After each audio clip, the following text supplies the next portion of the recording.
एक तरफ Israel Hamas के बीच सीज फायर डील करीब करीब फाइनल हो गई है। खबरों की माने तो हमास ने इजरायली कैदियों की रिहाई वाले मसौदे समझौते को स्वीकार भी कर लिया है। दूसरी ओर इजरायली पीएम के ही सहयोगी इस डील से खफा नजर आ रहे हैं। इजराइल के पुलिस मंत्री इतामार बेन ग्वीर ने तो नेतन्याहू सरकार से इस्तीफा देने की धमकी दे डाली है। इतामार ने कहा है कि अगर प्रधानमंत्री बेंजामिन नेतन्याहू कतर में गाजा युद्ध विराम के समझौते पर राजी होते हैं तो वह उनकी सरकार से इस्तीफा दे देंगे।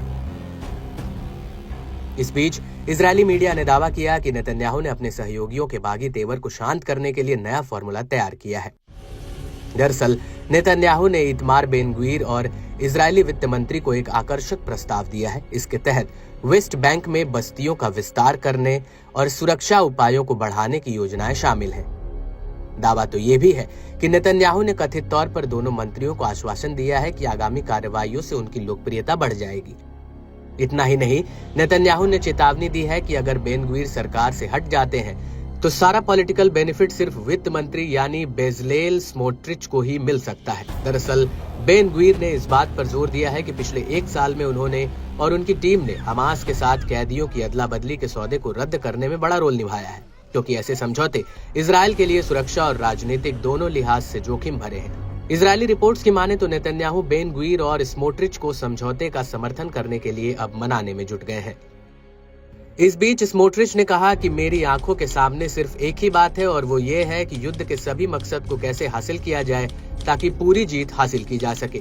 मैं ये बात एक गंभीर बंद दरवाजे के पीछे की बातचीत में कह रहा हूँ।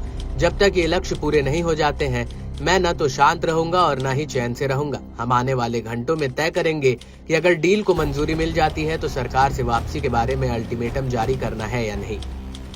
इजरायली अखबार मारीव ने दावा किया कि इजरायली पीएम नेतन्याहू के लिए ट्रंप बेन ग्वीर और स्मोट्रिच से ज्यादा बड़ा और चिंता का मुद्दा है, इसलिए नेतन्याहू उन्हें मनाने के लिए कड़ी मेहनत कर रहे हैं। मालूम हो कि स्मोट्रिच ने कहा था कि उनकी पार्टी प्रस्तावित समझौते का हिस्सा ही नहीं बनेगी।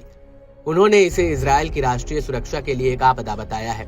स्मोट्रिच ने कहा, हम आत्मसमर्पण समझौते का हिस्सा नहीं बनेंगे जिसमें आतंकियों को रिहा करना, युद्ध को रोकना और उन उपलब्धियों को खत्म करना शामिल होगा जिनके लिए बहुत खून बहाया गया था और कई बंधकों को छोड़ना पड़ा था। अब समय आ गया है कि हम अपनी पूरी ताकत से काम करें, पूरे गाजा पर कब्जा करें और उसे साफ करें। गाजा पर नरक के द्वार तब तक खोलें जब तक हमास पूरी तरह से आत्मसमर्पण न कर दे और सभी बंधकों को वापस न दिया जाए। वहीं इजरायल के वित्त मंत्री की ओर से सीजफायर डील का विरोध करने पर इजरायली बंधकों के परिवार वालों ने खासा नाराजगी जताई है। ऐसे में ये देखना काफी दिलचस्प होगा कि नेतन्याहू अपनों को समझाने बुझाने में सफल रहते हैं या फिर उनके सामने घुटने टेक कर इजरायली बंधकों के परिजनों का रोष झेलते हैं। יותר מהחוק ההיפותטי שאתה רוצה להביא. אין, אתם לא תמשיכו הלאה כשיש חטופים בעזה.